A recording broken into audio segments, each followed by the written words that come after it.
बहुत बहुत स्वागत है मेरे YouTube चैनल लैपटेक कुमोद पर।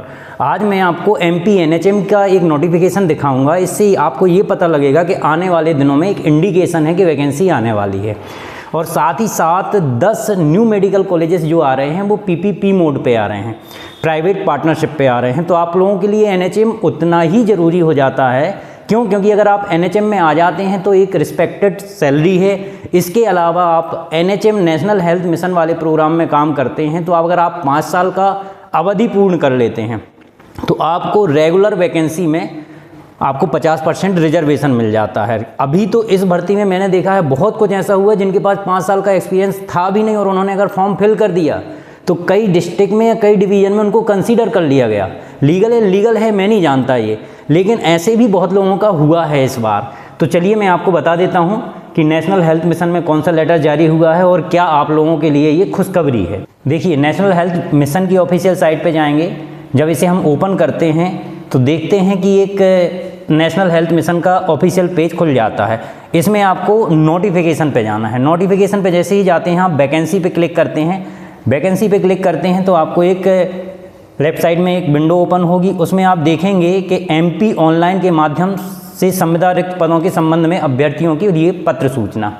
अब ये देखिए आप, ये मैं आपको एक लेटर जो है पढ़ के बता देता हूँ। राष्ट्रीय स्वास्थ्य मिशन मध्य प्रदेश, भोपाल, दिनांक 11 जुलाई 2024 को ये नोटिफिकेशन सूचना पत्र जारी हुआ है। इसमें लिखा क्या है, ध्यान से पढ़िएगा। राष्ट्रीय स्वास्थ्य मिशन मध्य प्रदेश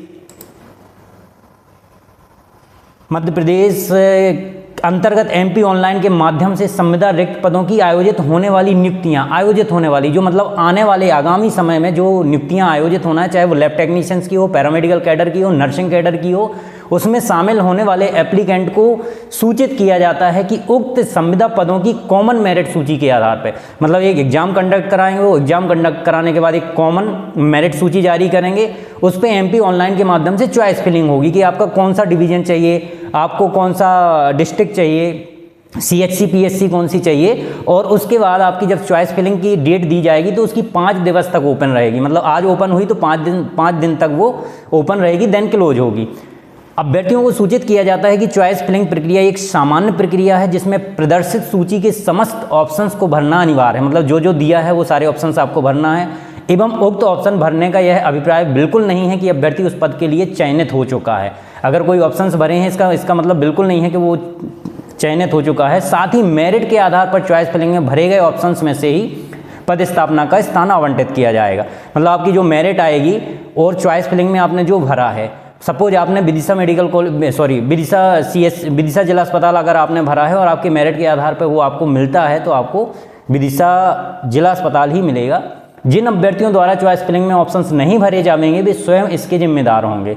तो इससे इंडिकेशन ये होता है कि आपकी जो परीक्षा है वो हो सकती है कि MCQS बेस्ड भी हो, या ये भी हो सकता है कि डॉक्यूमेंट के आधार पे आपका जो है एग्ज़ाम हो। कैसे हो सकता है कि वो नंबर डिसाइड कर देते हैं, DMLT की फाइनल ईयर मार्कशीट के इतने हैं, BMLT के फाइनल ईयर के इतने हैं, 12th के इतने हैं, एक्सपीरियंस के 5 नंबर हैं, ये है।